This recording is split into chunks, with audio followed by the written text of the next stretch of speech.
ሲሊንደሮች ናቸው ኪችን የሚያገለግሉ። ይህ ቻርጅ የማናደርግበት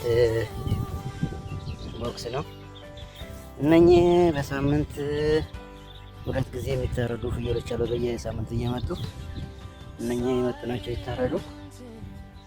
በሳምንት 2 ጊዜ 3 ጊዜ ይታረዳል።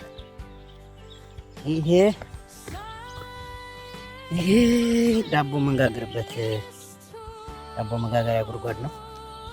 ያኛው የፈረንጆ ቤት ነው። እነኚህ የዳቦ መጋገሪያ እንጨቶች ናቸው።